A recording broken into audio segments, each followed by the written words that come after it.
بالله من الشيطان الرجيم.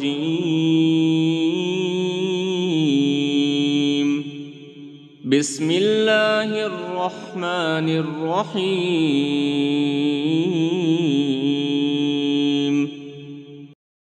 الحمد لله الذي أنزل على عبده الكتاب ولم يجعل له عوجا قيما لينذر بأسا شديدا من لدنه ويبشر المؤمنين الذين يعملون الصالحات أن لهم أجرا حسنا ماكثين فيه أبدا وينذر الذين قالوا اتخذ الله ولدا ما لهم به من علم ولا لآبائهم كبرت كلمة تخرج من أفواههم إن يقولون إلا كذبا فلعلك باخع نفسك على آثارهم إن لم يؤمنوا بهذا الحديث أسفا إنا جعلنا ما على الأرض زينة لها لنبلوهم أيهم أحسن عملا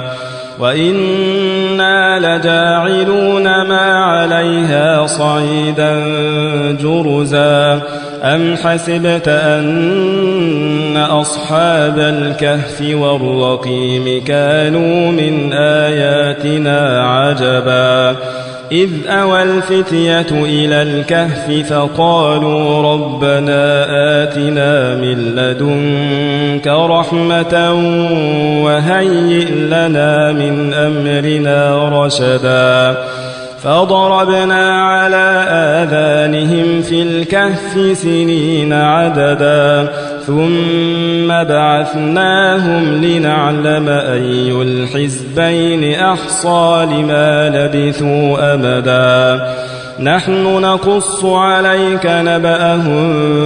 بالحق إنهم فتية آمنوا بربهم وزدناهم هدى وربطنا على قلوبهم إذ قاموا فقالوا ربنا رب السماوات والأرض لن ندعو من دونه إلها لقد قلنا إذا شططا هؤلاء قومنا اتخذوا من دونه آلهة لولا يأتون عليهم بسلطان بين فمن أظلم ممن افترى على الله كذبا وإذ اعتزلتموهم وما يعبدون إلا الله فأووا إلى الكهف ينشر لكم ربكم من رحمته ويهيئ لكم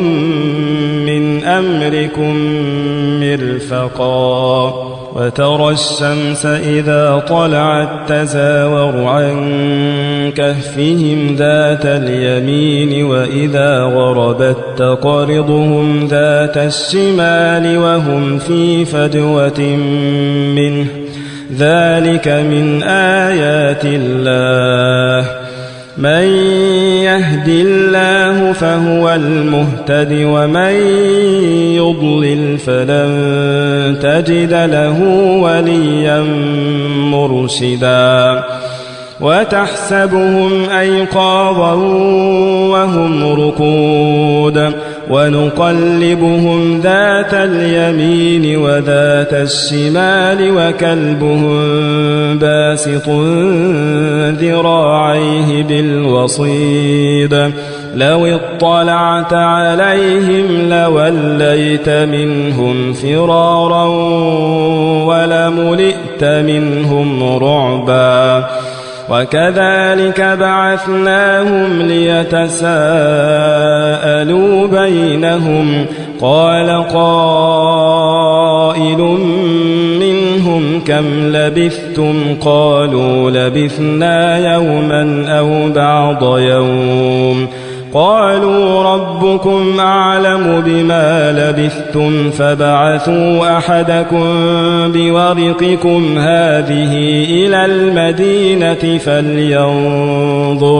فلينظر أيها أزكى طعاما فليأتكم برزق منه وليتلطف ولا يشعرن بكم أحدا إنهم إن يظهروا عليكم يرجموكم أو يعيدوكم في ملتهم ولن تفلحوا إذا أبدا وكذلك أعثرنا عليهم ليعلموا أن وعد الله حق وأن الساعة لا ريب فيها إذ يتنازعون بينهم أمرهم فقالوا بنوا عليهم بنيانا ربهم أعلم بهم قال الذين غلبوا على أمرهم لنتخذن عليهم مسجدا سيقولون ثلاثة رابعهم كلبهم ويقولون خمسة سادسهم كلبهم رجما بالغيب ويقولون سبعة وثامنهم كلبهم قل ربي أعلم بعدتهم ما يعلمهم إلا قليل فلا تمار فيهم إلا مراء ظاهرا ولا تستفت فيهم منهم أحدا ولا تقولن لشيء إني فاعل ذلك غدا إلا أن يشاء الله واذكر ربك إذا نسيت وقل عسى أن يهديني ربي لأقرب من هذا رشدا ولبثوا في كهفهم 300 سنين وازدادوا 9 قل الله أعلم بما لبثوا له غيب السماوات والأرض أبصر به وأسمع ما لهم من دونه من ولي ولا يشرك في حكمه أحدا واتل ما أوحي إليك من كتاب ربك لا مبدل لكلماته ولن تجد من دونه ملتحدا واصبر نفسك مع الذين يدعون ربهم بالغداة والعشي يريدون وجهه ولا تعد عيناك عنهم تريد زينة الحياة الدنيا ولا تطع من أغفلنا قلبه عن ذكرنا واتبع هواه وكان أمره فرطا وقل الحق من ربكم فمن شاء فليؤمن ومن شاء فليكفر إنا أعتدنا للظالمين نارا أحاط بهم سرادقها وإن يستغيثوا يغاثوا بماء كالمهل يشوي الوجوه بئس الشراب وساءت مرتفقا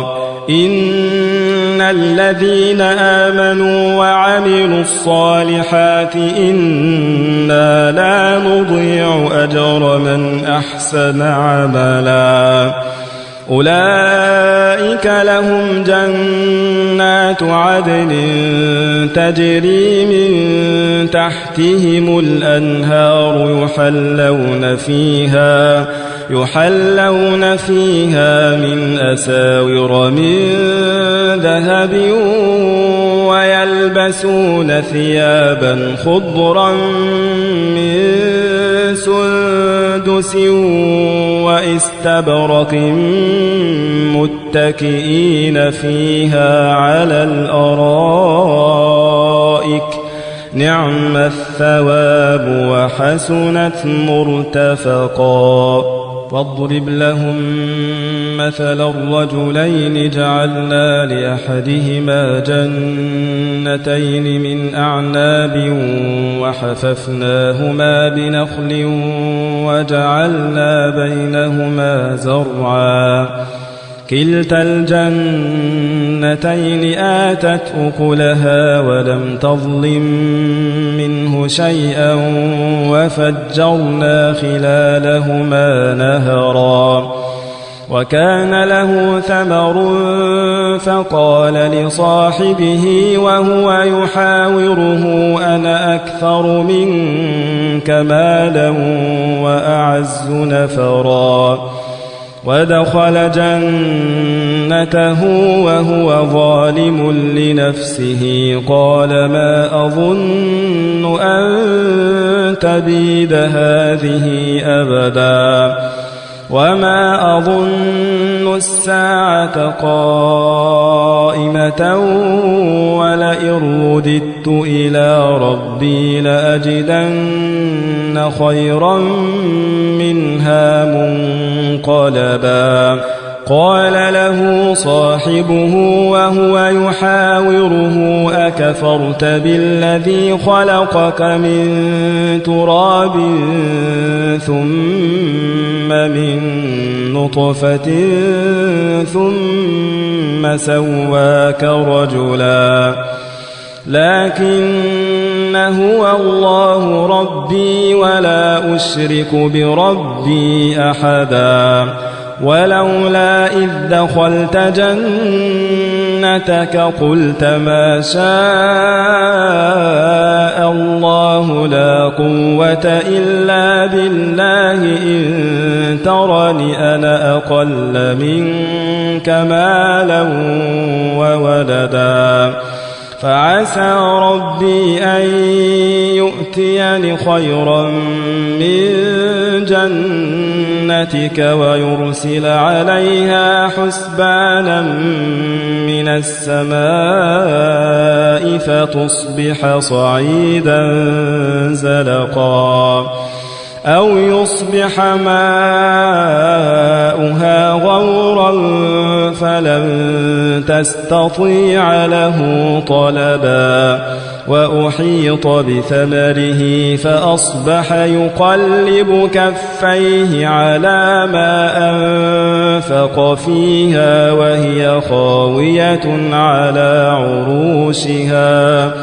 وهي خاوية على عروشها ويقول يا ليتني لم أشرك بربي أحدا ولم تكن له فئة ينصرونه من دون الله وما كان منتصرا هنالك الولاية لله الحق هو خير ثوابا وخير عقبا واضرب لهم مثل الحياة الدنيا كماء إن أنزلناه من السماء فاختلط به نبات الأرض فأصبح هشيما تذروه الرياح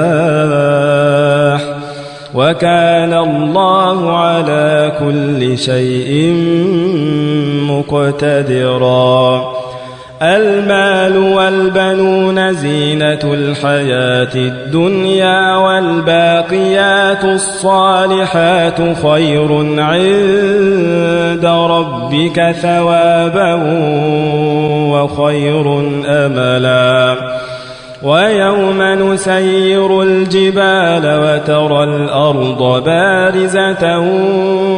وحشرناهم فلم نغادر منهم أحدا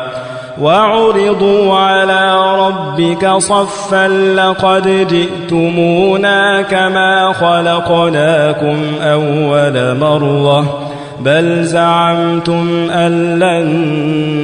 نجعل لكم موعدا ووضع الكتاب فترى المجرمين مشفقين مما فيه ويقولون يا ويلتنا ما لهذا الكتاب لا يغادر صغيرة ولا كبيرة إلا أحصاها ووجدوا ما عملوا حاضرا ولا يظلم ربك أحدا وإذ قلنا للملائكة اسجدوا لآدم فسجدوا إلا إبليس كان من الجن ففسق عن أمر ربه أفتتخذونه وذريته أولياء من دوني وهم لكم عدو بئس للظالمين بدلا ما أشهدتهم خلق السماوات والأرض ولا خلق أنفسهم وما كنت متخذ المضلين عضدا ويوم يقول نادوا شركائي الذين زعمتم فدعوهم فلم يستجيبوا لهم وجعلنا بينهم موبقا ورأى المجرمون النار فظنوا أنهم مواقعوها ولم يجدوا عنها مصرفا ولقد صرفنا في هذا القرآن للناس من كل مثل وكان الإنسان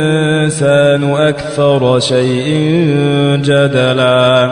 وما منع الناس أن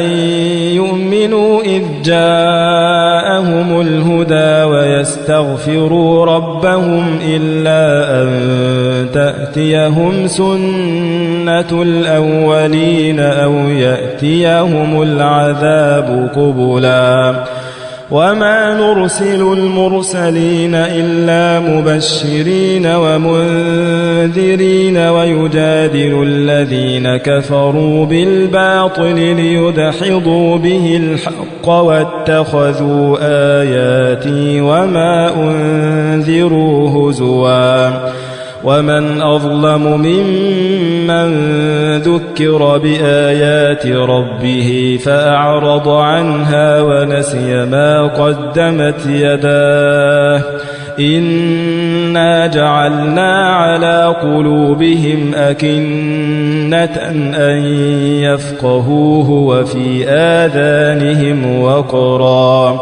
وإن تدعهم إلى الهدى فلن يهتدوا إذن أبدا وربك الغفور ذو الرحمة لو يؤاخذهم بما كسبوا لعجل لهم العذاب بل لهم موعد لن يجدوا من دونه موئلا وتلك القرى أهلكناهم لما ظلموا وجعلنا لمهلكهم موعدا وإذ قال موسى لفتاه لا أبرح حتى أبلغ مجمع البحرين أو أمضي حقبا فلما بلغا مجمع بينهما نسيا حوتهما فاتخذ سبيله في البحر سربا فلما جاوزا قال لفتاه آتنا غداءنا لقد لقينا من سفرنا هذا نصبا قال أرأيت إذ أوينا إلى الصخرة فإني نسيت الحوت وما أنسانيه إلا الشيطان أن أذكره واتخذ سبيله في البحر عجبا قال ذلك ما كنا نبغي فارتدا على آثارهما قصصا فوجدا عبدا من عبادنا آتيناه رحمة من عندنا وعلمناه من لدنا علما قال له موسى هل أتبعك على أن تعلمني مما علمت رشدا قال إنك لن تستطيع معي صبرا وكيف تصبر على ما لم تحط به خبرا قال ستجدني إن شاء الله صابرا ولا أعصي لك أمرا قال فإن اتبعتني فلا تسألني عن شيء حتى أحدث لك منه ذكرا فانطلقا حتى إذا ركبا في السفينة خرقها قال أخرقتها لتغرق أهلها لقد جئت شيئا إمرا قال ألم أقل إنك لن تستطيع معي صبرا قال لا تؤاخذني بما نسيت ولا ترهقني من أمري عسرا فانطلقا حتى إذا لقيا غلاما فقتله قال أقتلت نفسا زكية بغير نفس لقد جئت شيئا نكرا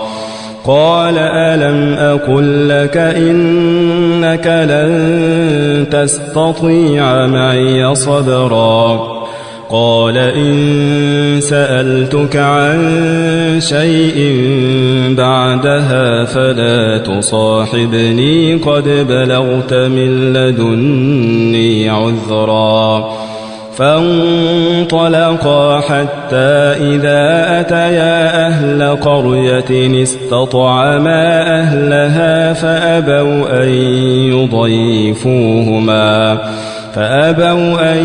يضيفوهما فوجدا فيها جدارا يريد أن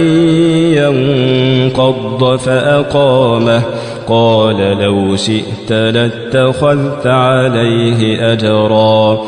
قال هذا فراق بيني وبينك سأنبئك بتأويل ما لم تستطع عليه صبرا أما السفينة فكانت لمساكين يعملون في البحر فأردت أن أعيبها وكان وراءهم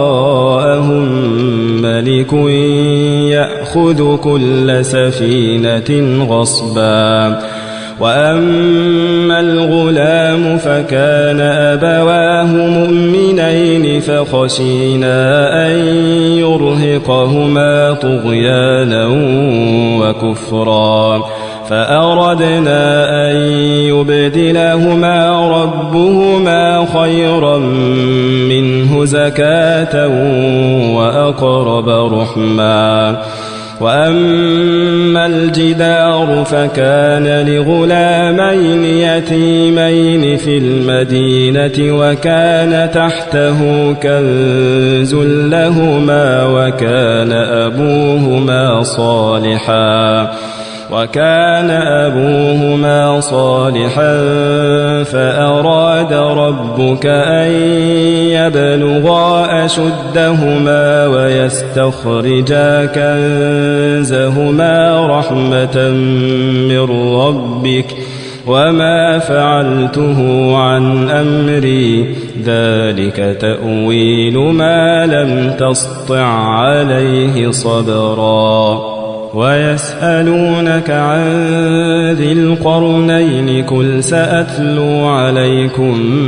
منه ذكرا إنا مكنا له في الأرض وآتيناه من كل شيء سببا فأتبع سببا حتى إذا بلغ مغرب الشمس وجدها تغرب في عين حمئة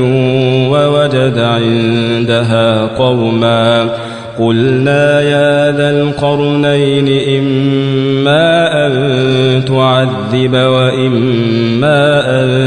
تتخذ فيهم حسنا قال أما من ظلم فسوف نعذبه ثم يرد إلى ربه فيعذبه عذابا نكرا وأما من آمن وعمل صالحا فله جزاء الحسنى وسنقول له من أمرنا يسرا ثم أتبع سببا حتى إذا بلغ مطلع الشمس وجدها تطلع على قوم لم نجعل لهم من دونها سترا كذلك وقد أحطنا بما لديه خبرا ثم أتبع سببا حتى إذا بلغ بين السدين وجد من دونهما قوما لا يكادون يفقهون قولا قالوا يا ذا القرنين إن يأجوج ومأجوج مفسدون في الأرض فهل نجعل لك خرجا على أن تجعل بيننا وبينهم سدا قال ما مكني فيه ربي خير فأعينوني بقوة أجعل بينكم وبينهم ردما آتوني زبر الحديد حتى إذا ساوى بين الصدفين قال انفخوا حتى إذا جعله نارا قال آتوني أفرغ عليه قطرا فما استطاعوا أن يظهروه وما استطاعوا له نقبا قال هذا رحمة من ربي فإذا جاء وعد ربي جعله دكاء وكان وعد ربي حقا وتركنا بعضهم يومئذ يموج في بعض ونفخ في الصور فجمعناهم جمعا وعرضنا جهنم يومئذ للكافرين عرضا الذين كانت أعينهم في غطاء عن ذكري وكانوا لا يستطيعون سمعا أفحسب الذين كفروا أن يتخذوا عبادي من دوني أولياء إنا أعتدنا جهنم للكافرين نزلا قل هل ننبئكم بالأخسرين أعمالا الذين ضل سعيهم في الحياة الدنيا وهم يحسبون أنهم يحسنون صنعا أولئك الذين كفروا بآيات ربهم ولقائه فحبطت أعمالهم فلا نقيم لهم يوم القيامة وزنا ذلك جزاؤهم جهنم بما كفروا واتخذوا آياتي ورسلي هزوا إن الذين آمنوا وعملوا الصالحات كانت لهم جنات الفردوس نزلا خالدين فيها لا يبغون عنها حولا قل لو كان البحر مدادا لكلمات ربي لنفد البحر قبل أن تنفد كلمات ربي ولو جئنا بمثله مددا قل إنما أنا بشر مثلكم يوحى إلي أنما إلهكم إله واحد فمن كان يرجو لقاء ربه فليعمل عملا صالحا ولا يشرك بعبادة ربه أحدا. بسم الله الرحمن الرحيم. ياسين والقرآن الحكيم إنك لمن المرسلين على صراط مستقيم تنزيل العزيز الرحيم لتنذر قوما ما أنذر آباؤهم فهم غافلون لقد حق القول على أكثرهم فهم لا يؤمنون إنا جعلنا في أعناقهم أغلالا فهي إلى الأذقان فآلهة إن يردني الرحمن بضر لا تغن عني شفاعتهم شيئا ولا ينقذون إني إذا لفي ضلال مبين إني آمنت بربكم فاسمعون قيل ادخل الجنة قال يا ليت قومي يعلمون بما غفر لي ربي وجعلني من المكرمين وما أنزلنا على قومه من بعده من جند من السماء وما كنا منزلين إن كانت إلا صيحة واحدة فإذا هم خامدون يا حسرة على العباد ما يأتيهم من رسول إلا كانوا به يستهزئون ألم يروا كم أهلكنا قبلهم من القرون أنهم إليهم لا يرجعون وإن كل لما جميع لدينا محضرون وآية لهم الأرض الميتة أحييناها وأخرجنا منها حبا فمنه يأكلون وجعلنا فيها جنات من نخيل وأعناب وفجرنا فيها من العيون ليأكلوا من ثمره وما عملته أيديهم أفلا يشكرون سبحان الذي خلق الأزواج كلها مما تنبت الأرض ومن أنفسهم ومما لا يعلمون وآية لهم الليل نسلخ منه النهار فإذا هم مظلمون والشمس تجري لمستقر لها ذلك تقدير العزيز العليم والقمر قدرناه منازل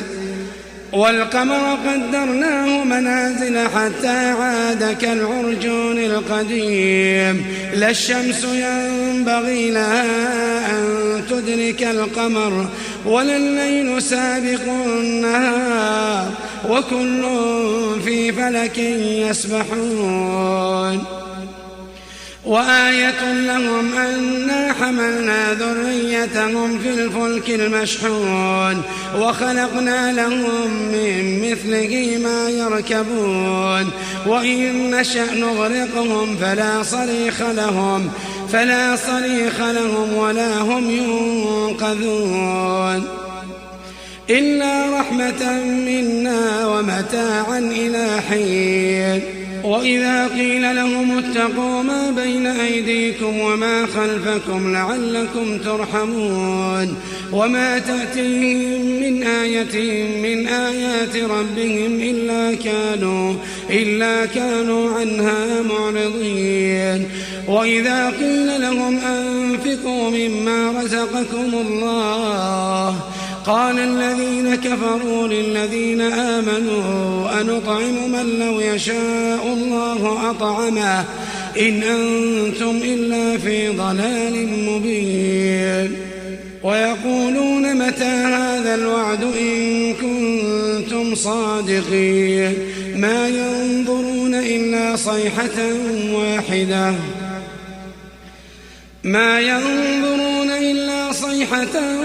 واحدة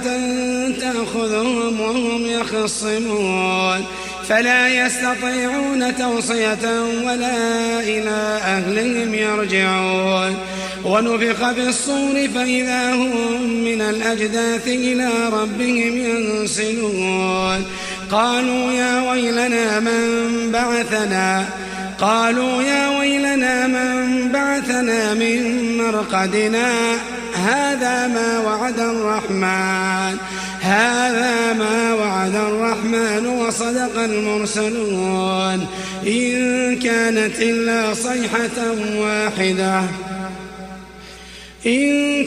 إلا صيحة واحدة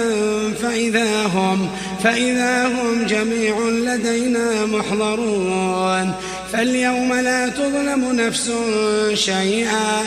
ولا تجزون إلا ما كنتم تعملون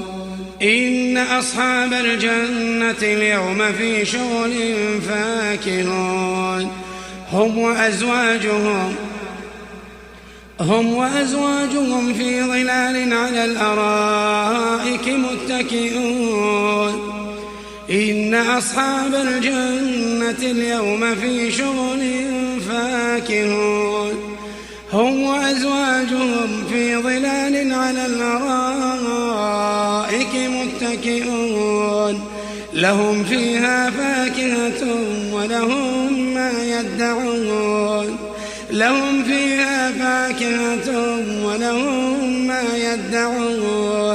سلام قولا من رب رحيم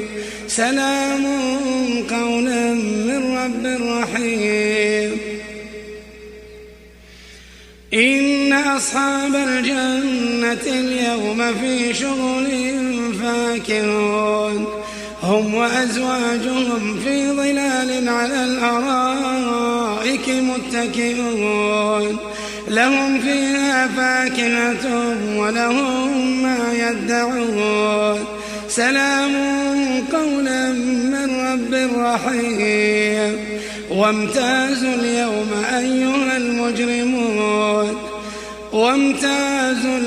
أيها المجرمون ألم أعهد إليكم يا بني آدم ألا تعبدوا الشيطان إنه لكم عدو مبين وأن اعبدوني هذا صراط مستقيم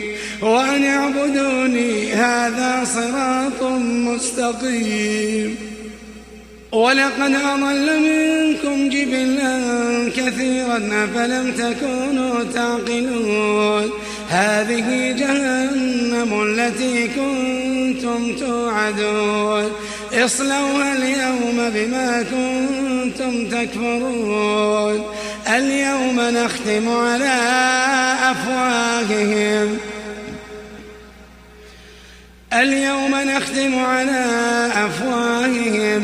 وتكلمنا أيديهم وتشهد أرجلهم بما كانوا يكسبون ولو نشاء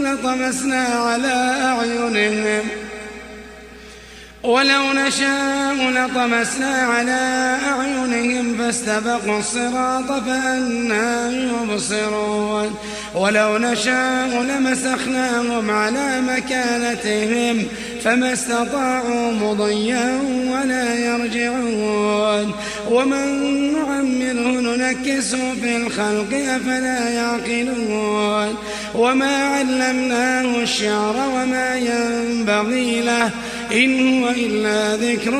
وقرآن مبين لينذر من كان حيا ويحق القول على الكافرين أولم يروا أنا خلقنا لهم مما عملت أيدينا أنعاما فهم لها مالكون وذللناها لهم فمنها ركوبهم ومنها يأكلون ولهم فيها منافع ومشارب أفلا يشكرون واتخذوا من دون الله آلهة لعلهم ينصرون لا يستطيعون نصرهم وهم لهم جند محضرون فلا يحزنك قولهم إنا نعلم ما يسرون وما يعلنون أولم ير الإنسان أنا خلقناه من نطفة فإذا هو خصيم مبين وضرب لنا مثلا ونسي خلقه قال من يحيي العظام وهي رميم قل يحييها الذي أنشأها أول مرة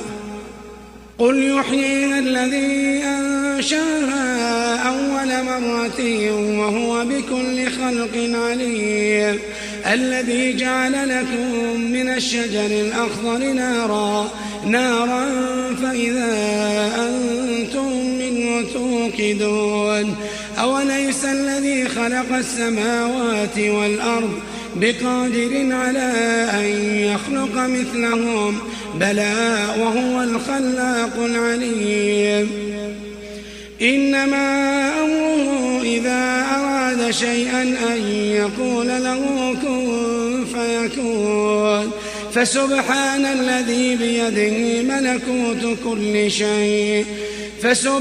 الذي بيده ملكوت كل شيء وإليه ترجعون بسم الله الرحمن الرحيم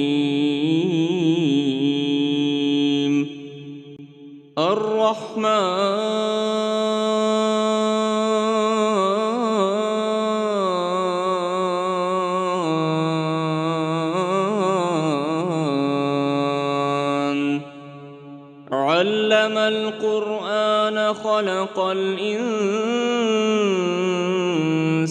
علمه البيان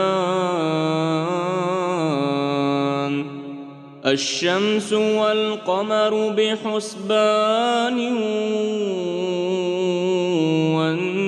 والنجم والشجر يسجدان والسماء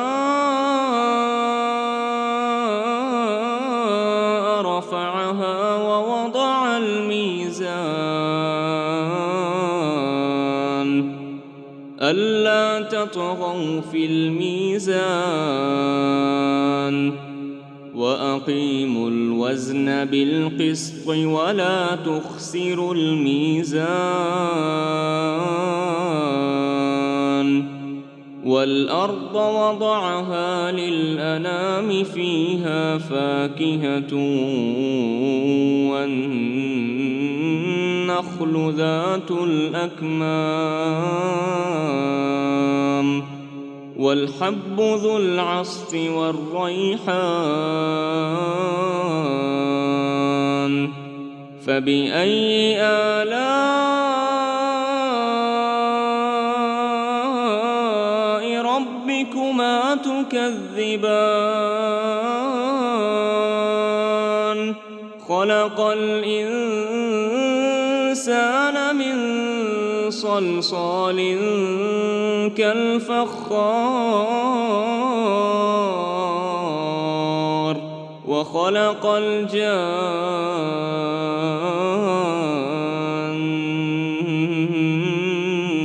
من مارج من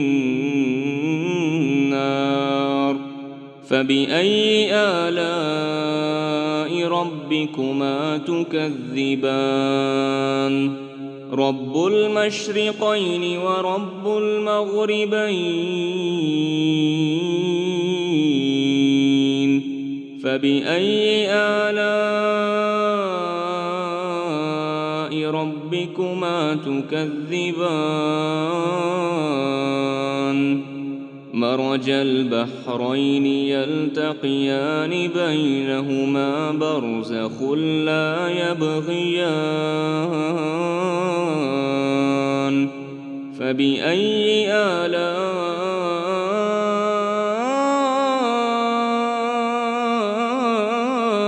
ربكما تكذبان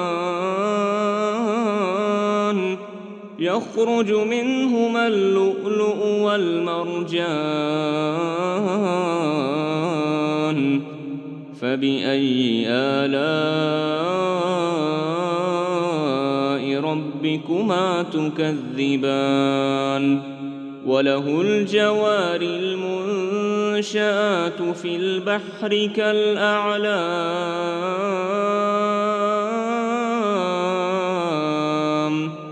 فبأي آلاء ربكما تكذبان كل من عليها فان ويبقى وجه ربك ذو الجلال والإكرام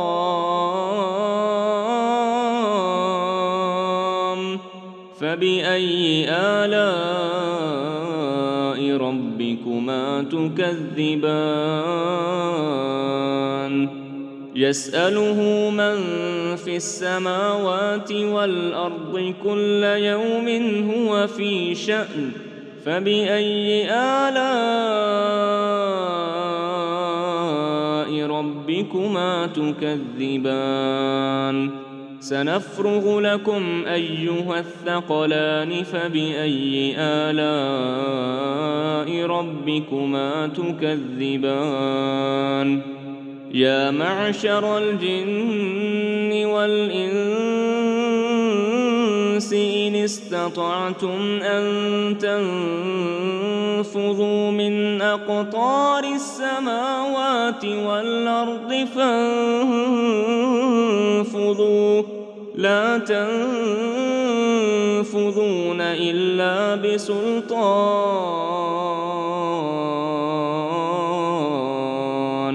فبأي آلاء ربكما تكذبان يرسل عليكما شواظ من نار ونحاس فلا تنتصران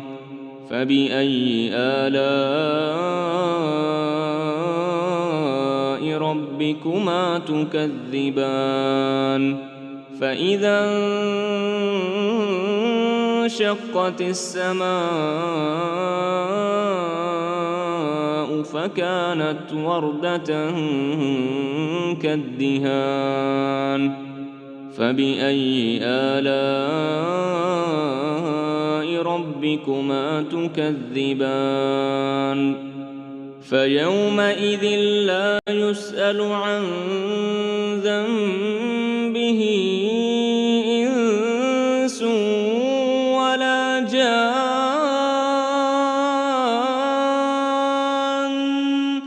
فبأي آلاء ربكما تكذبان يعرف المجرمون بسيماهم فيؤخذ بالنواصي والأقدام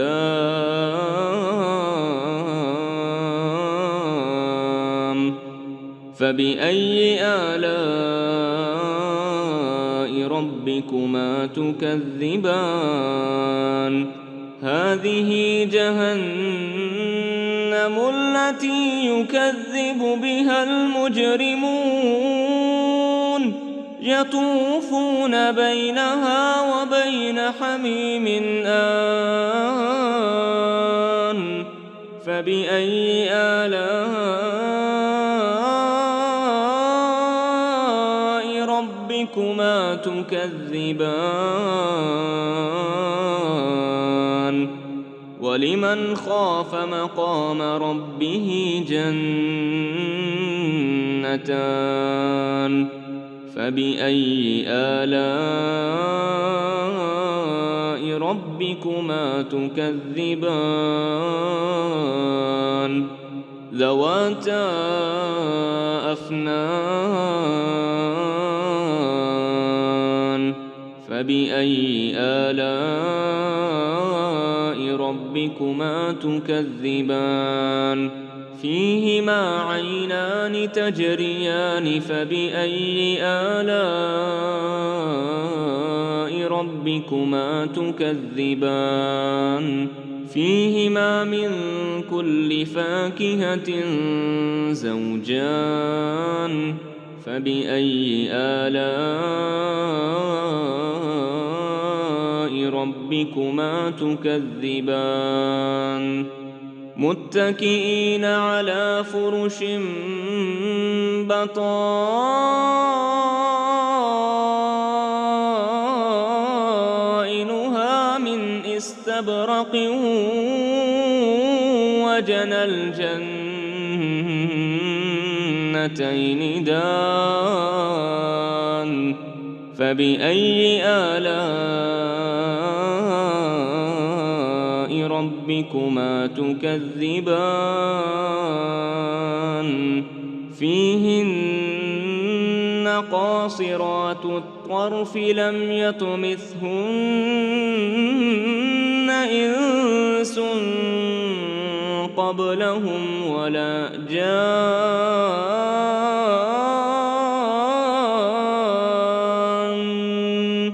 فبأي آلاء ربكما تكذبان كأنهن الياقوت والمرجان فبأي آلاء ربكما تكذبان هل جزاء الإحسان إلا الإحسان فبأي آلاء ربكما تكذبان ومن دونهما جنتان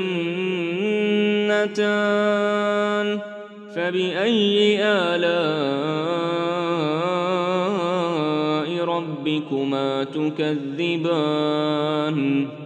مدهامتان فبأي آلاء ربكما تكذبان فيهما عينان نضاختان فبأي آلاء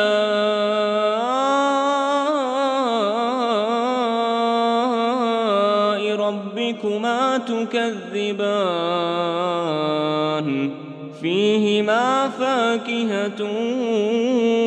ونخل ورمان فبأي آلاء ربكما تكذبان فيهن خيرات حسان فبأي آلاء ربكما تكذبان حور مقصورات في الخيام فبأي آلاء ربكما تكذبان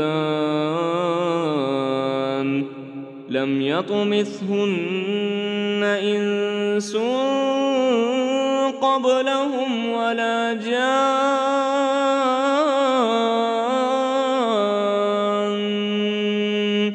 فبأي آلاء ربكما تكذبان متكئين على رفرف خضر وعبقري حسان فبأي آلاء ربكما تكذبان تبارك اسم ربك ذي الجلال والإكرام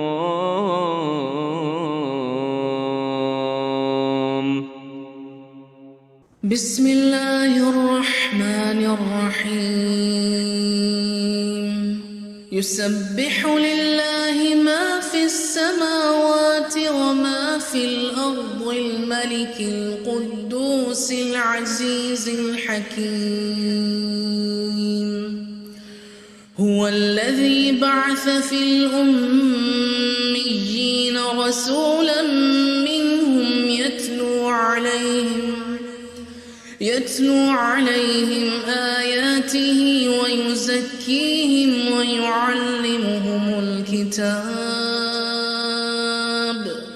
ويعلمهم الكتاب والحكمة وإن كانوا من قبل لفي ضلال مبين وآخرين منهم لما يلحقوا بهم وهو العزيز الحكيم ذلك فضل الله يؤتيه من يشاء والله ذو الفضل العظيم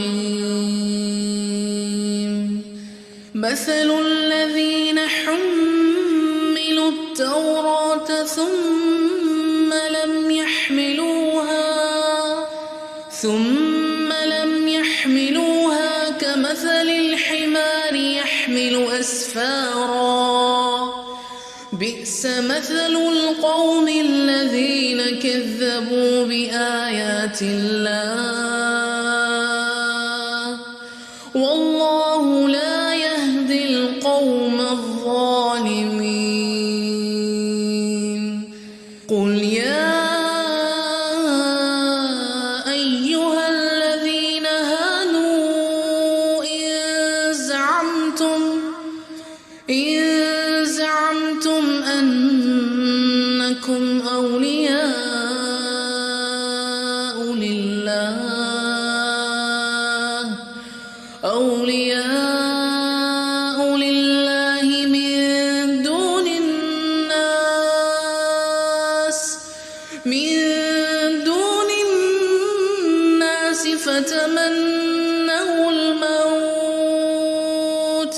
فتمنوا الموت إن كنتم صادقين ولا يتمنونه أبدا بما قدمت أيديهم والله عليم بالظالمين قل إن الموت الذي تفرون منه فإنه ملاقيكم ثم تردون والشهادة عالم الغيب والشهادة فينبئكم بما كنتم تعملون يا أيها الذين آمنوا إذا نودي للصلاة من يوم الجمعة